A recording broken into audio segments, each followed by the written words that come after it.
How a super empath tortures a narcissist. Vertical bar, SHI HENG Yİ wisdom. The greatest punishment for a narcissist is not revenge, it's exposure. A super empath doesn't need to raise their voice or fight back. They simply see the truth and refuse to play the game.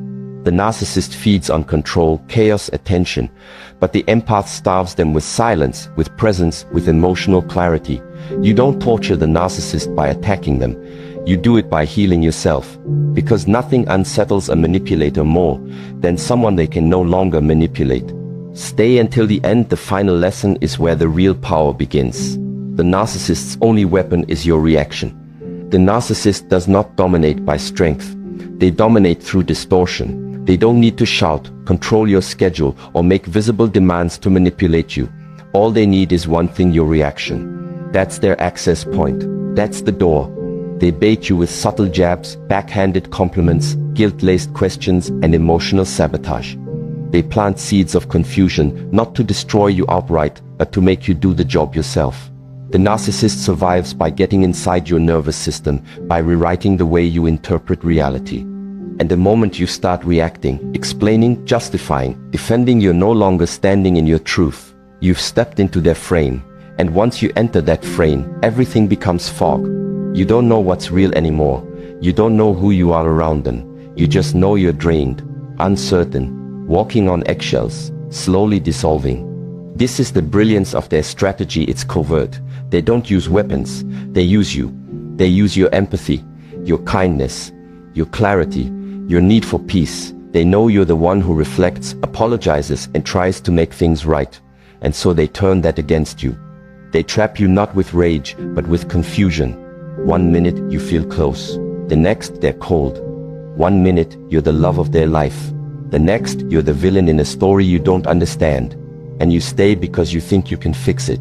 Because they made you believe that you are the unstable one. That you are the problem. That if you just explain better, try harder, give more, they'll stop changing the rules. But they won't, because the chaos is not accidental. It's the tool. And your reaction is the reward. The empath suffers most in this dynamic, not because they're weak, but because they're wired to feel. They sense shifts, they want resolution, they crave harmony, and they believe deeply in the good in people. So when they're attacked, they don't fight, they understand. When they're manipulated, they reflect. When they're hurt, they reach in instead of pulling away. But that exact softness is what keeps them entangled. The narcissist doesn't feed on conflict. They feed on your effort, your willingness to stay in the room, your willingness to justify yourself over and over again. They don't want healing, they want control. And control is easier to maintain when you never leave the frame they've built for you. But here's what the narcissist fears most: your silence. Not the silence that comes from being hurt, not the silence that's temporary, but the final silence. The silence that doesn't come from punishment, but from clarity. The silence that comes from no longer needing anything from them. Because once you stop needing, you stop reacting. And once you stop reacting, you break the contract. The game ends, and they know it. That's why they will try to provoke you back in. They'll alternate between flattery and cruelty. They'll beg, then blame. They'll act like the victim. They'll remind you of who you were together before everything cracked. But all of it is bait. All of it is a test to see if they can still pull your energy, if they can still make you question yourself, if they can still sit in your head uninvited. The only way out is not to fight harder. The fight is the fuel. The way out is to stop playing, to exit the frame, to stop trying to prove your worth to someone who only values your submission. When a super empath stops explaining, stops apologizing, stops needing, the narcissist begins to fall apart. Not because you attacked them, but because you disappeared from their grip. You became emotionally invisible. You became unavailable to their games. And for someone who thrives on control, that silence is not peace, it's defeat. They don't know what to do with someone they can't move. They can't seduce presence from a soul that has already reclaimed its energy. They can't feed on someone who stopped bleeding attention. So reclaim your breath. Reclaim your nervous system. Reclaim your clarity. And remember, your reaction is the hook. Your energy is the fuel. And your silence, the kind that comes from no longer needing, is the weapon. Walk away without flinching. That's how you win. Not by defeating them, but by becoming someone they can no longer reach. Power doesn't always announce itself. It doesn't always raise its voice. Sometimes power is the one who stops speaking first. The empath's greatest mistake before they rise is believing that truth alone can win the battle. They explain, they reason, they offer evidence, clarity, compassion, and perspective, hoping that if they just say the right thing, the confusion will end. But the narcissist is not seeking understanding. They are seeking submission. They are not interested in clarity. They are addicted to control.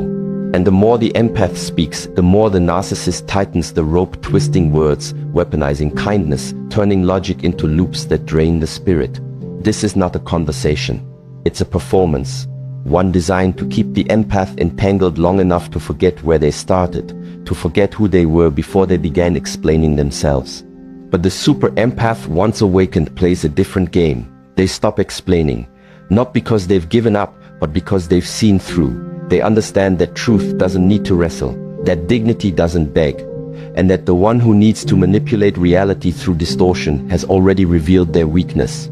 So the super empath doesn't retaliate. They withdraw, not in fear, but in power, in clarity, in sacred distance. They move from defense to discernment, from arguing to observation, from reaction to stillness.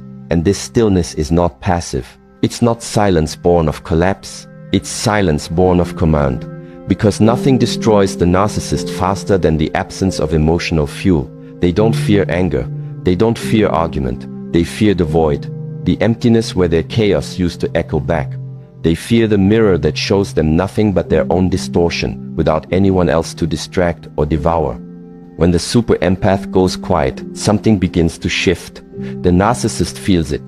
The weight of their mask starts to tremble. Because their power has never come from within, it has always come from what they could pull out of you. Your attention, your emotion, your vulnerability. But now, it's gone. You're still. You're watching. You're no longer trying to fix, to explain, to prove. And in that space, their identity begins to unravel. Not because you destroyed it, but because you stopped holding it together. They don't know who they are without your emotional reaction. They don't know how to maintain control in the face of quiet resistance. Because they've spent their life mastering the art of pulling strings, but you've cut yours. You're no longer a puppet in their show. You've stepped off the stage. And now there's only silence. But this silence is not empty. It's full of sovereignty, full of healed boundaries, full of energy you've reclaimed. You no longer live in response to their chaos. You no longer shrink to keep the peace. You no longer mirror their madness in the name of compassion.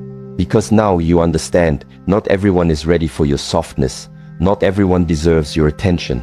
And not everyone will meet your depth with depth. Some will only try to control it, diminish it, exploit it. And your power is not in fixing that, it's in walking away from it, completely, quietly, without needing to be understood, vindicated, or even heard. The super empath doesn't win by out-talking the narcissist. They win by becoming unreachable. Their energy becomes clean, focused, untouchable. They no longer walk into emotional ambushes. They no longer carry the weight of someone else's wounds. They've stopped treating dysfunction like a puzzle to solve. Instead, they've become a mirror, silent, centered, and a narcissist. They can't survive that. They can't manipulate silence. They can't twist stillness. They can't feed off what refuses to flinch. So if you are the empath, know this: your silence is not weakness. It is strategy. It is strength. It is the moment you stopped performing for someone else's dysfunction and started returning to yourself. The moment you stopped being baited, drained, and broken and became the one thing the narcissist cannot touch: free. Boundaries are the empath's weapon. A super empath doesn't seek revenge. That idea doesn't even live in their consciousness once they awaken. They don't need to match the narcissist's chaos or prove anything through conflict. Because when they finally step into their power, they realize something far more profound. They don't need to destroy the narcissist, they simply need to become inaccessible. They don't burn bridges out of rage. They build walls out of clarity, not reactive walls, not defensive armor, but quiet, unshakable boundaries made of pure self-respect. The kind of boundaries that don't scream, don't shake, and don't need to justify their presence. They simply exist, and that existence alone becomes the beginning of the end for the narcissist. You see, narcissists don't just manipulate people, they feed off them. Your kindness, your forgiveness, your instinct to explain yourself, those are all sources of fuel. Not because they want to understand you, but because they want to own you. Your reactions, your emotions, your confusion, that's their currency. They don't operate in love. They operate in control. And control requires access. But when a super empath evolves, when they stop playing therapist to dysfunction and start protecting their own nervous system, the access is cut off. Not with rage, not with drama, but with something far more devastating: silence wrapped in structure. The empath used to feel guilty for setting limits. They would hesitate to say no. They would collapse under emotional pressure, thinking compassion required tolerance. But after enough cycles, enough betrayals, enough gaslit nights wondering if they're the problem, their nervous system learns, their soul tightens, and then something clicks. A realization sharper than any confrontation: I don't owe my energy to anyone who manipulates it. That is the shift. That's when the doors close, not out of punishment, but out of peace. And once those doors close, something terrifying happens on the other side. The narcissist is left alone. Alone with their own echo, alone with the absence of control, alone with a calm they can't penetrate. They knock and the empath doesn't answer. They bait and the empath doesn't bite.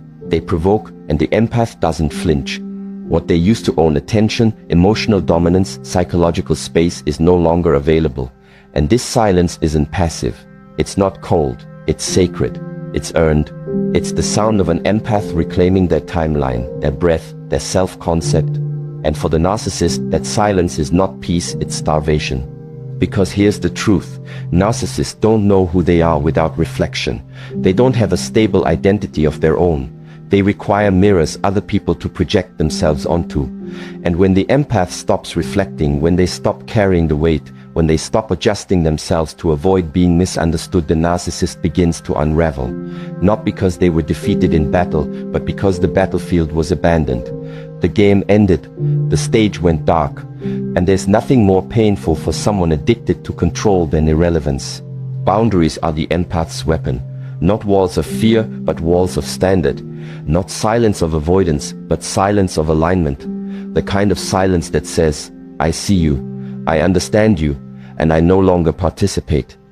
It is the stillness that drives a narcissist to madness, because they were built to thrive in chaos, and you no longer live there. They were trained to dominate in disorder, and you've replaced every point of entry with peace. Now the narcissist has nothing to argue with, nothing to flip, no reaction to twist. The script is done. The empath has rewritten the narrative, and they wrote themselves out of it. This is the highest form of power. Not dominance, not vengeance, but emotional sovereignty. The super empath becomes self-sourced, no longer needing closure, no longer seeking validation, no longer questioning their worth based on someone else's broken lens. They don't look back because there's nothing left to fix. They don't explain because clarity has replaced confusion. And they don't chase because they've finally come home to themselves. So understand this: the game doesn't end in war. It ends in detachment. Not because you stopped caring, but because you started choosing yourself. The inner work that destroys the outer game. The real shift doesn't happen in a dramatic confrontation. It doesn't happen when the empath shouts, slams the door, or finally says everything they've been holding in. That's what the narcissist expects. That's what they prepare for. Because they know how to win that game. They feed on chaos. They twist words. They flip pain into performance. The more dramatic the ending, the more they stay relevant. But the super empath doesn't play that script. They don't explode. They evolve. And that evolution isn't loud. It's internal, quiet, daily, invisible from the outside until it's far too late to stop. Because the real power, the kind that ends the game completely, comes from inner work. It starts small. The empath begins waking up early, not to run from their thoughts, but to meet them. They sit in silence, not out of sadness, but out of choice. They stop explaining themselves, not because they gave up, but because they finally understood. The narcissist never wanted understanding. They wanted control. And the moment the empath breaks that spell, not with anger, but with structure, everything begins to shift. The empath builds rhythm where there was once chaos. They create habits. They return to the breath. They stretch their body. They ground their nervous system. And every day they repeat that practice, they become less reactive, less chaotic, less available to the noise. The narcissist, watching from a distance, maybe through social media, maybe through mutual circles, maybe just in their mind, starts to feel something they never expected: irrelevance. Because what they counted on was collapse. They thought the empath would fall apart without their attention. They expected a storm of messages, a cycle of emotional collapse, a series of regretful calls. They expected to be begged for closure, chased for answers, fought for. But that never comes. Instead, they're met with silence. Worse than silence, distance. Emotional, spiritual, psychological. The empath has left the playing field completely. And now the narcissist is left with something they've never truly faced before: their own reflection. Their control doesn't work anymore. Their chaos doesn't land. Their manipulation bounces off. Because the empath isn't playing the role anymore, they've become a mirror. And mirrors don't speak, they reflect. This is where the narcissist begins to crack. Because their entire illusion of power was built on a single idea: access. As long as they could access your attention, they had control. As long as you kept responding, reacting, returning, they were fed. But inner work cuts access at the root. The routines, the breath work, the emotional discipline, the reflection. These aren't just self-care, they're weapons. Not weapons of war, but weapons of alignment. Every time the empath chooses structure over reaction, they sever a tie. Every time they journal instead of justify, they reclaim a piece of themselves. Every time they respond with calm instead of chaos, they take their power back. Until eventually, they are no longer a version of themselves that the narcissist even recognizes. This is the true death of the narcissist's fantasy, not through rage, but through irrelevance. Not through revenge, but through the complete collapse of the frame they built. Because that frame was always an illusion. Their power was never real. It was borrowed. It only existed as long as you gave it life. And now, it's gone. Not because you destroyed them, but because you built you stronger, quieter, more grounded than ever. They don't know how to reach you anymore, not because you're hiding, but because you're healed. So keep doing the inner work. Keep rising in the hours no one sees.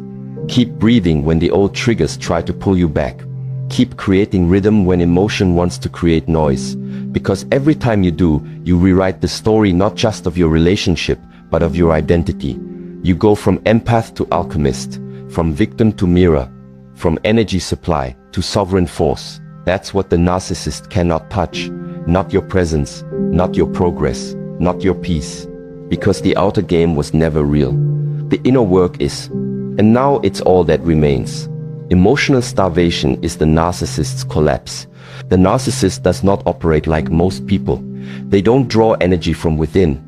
They don't create peace, build meaning, or experience intimacy in the way emotionally whole individuals do. Instead, they survive by feeding on the feelings of others, especially the deep, rich emotional landscapes of empaths. That's their currency. That's their oxygen. It's not love they want. It's not connection they seek. It's supply. Attention, reaction, emotional volatility, those are their resources. And this is why they hunt empaths with such precision. Because empaths feel everything. They give more. They care more. They explain, they soothe, they absorb, they reflect. To the narcissist, an empath isn't just a person, they're a well. A bottomless source of emotional substance. A living, breathing resource. But what the narcissist never expects is the moment the well runs dry. Not from exhaustion, not from collapse, but from clarity, from evolution. From the super empath who no longer plays the part, who no longer justifies, explains, or reacts. Because the moment the emotional supply is cut not through drama, but through stillness, the collapse begins. The narcissist doesn't fall apart when you scream. They don't unravel when you fight back. They thrive on that. Conflict feeds them. Attention, positive or negative, is still energy. Even pain is valuable to them, as long as it keeps them in your head, in your heart, in your space. But when they are met with nothing, that's when the true destruction begins. No attention, no validation, no resistance. Just a clean, quiet presence. Just focused energy. Just peace that no longer needs to be explained. To the narcissist, this is not just silence, it's starvation. Peace cannot be provoked. Clarity cannot be manipulated. And when you no longer feel the need to be heard by someone who was never listening in the first place, you become immune to their game. that immunity is the collapse.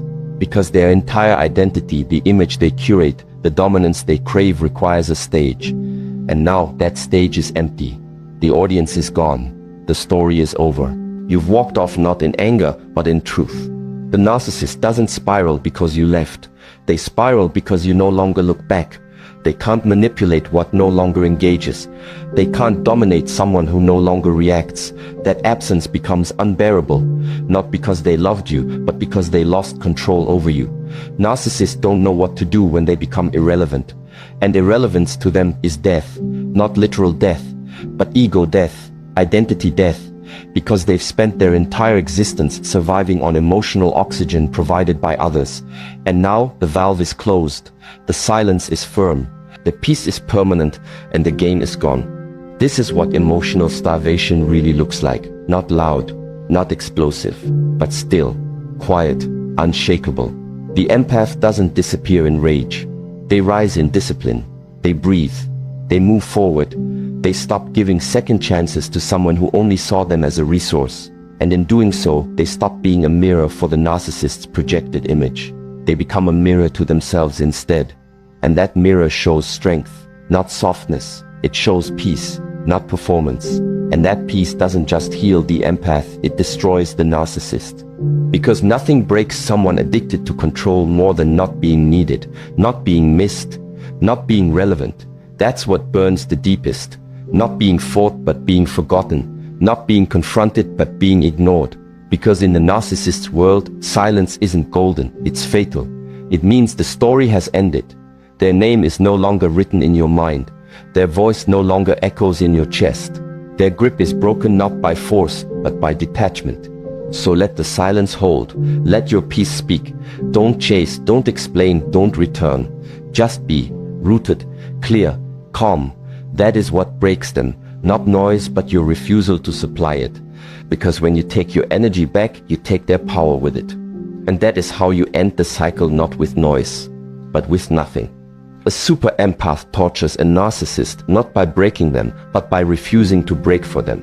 Not by hurting them, but by healing themselves. Not by attacking, but by rising in silence, in focus, in peace. You don't win by becoming like them. You win by becoming you fully, freely, and without apology. In the end, they will beg for access. They will try to return. They will test the door. But the super empath has already moved on. Not with hate, but with peace. And that peace, that is the deepest pain a narcissist can feel.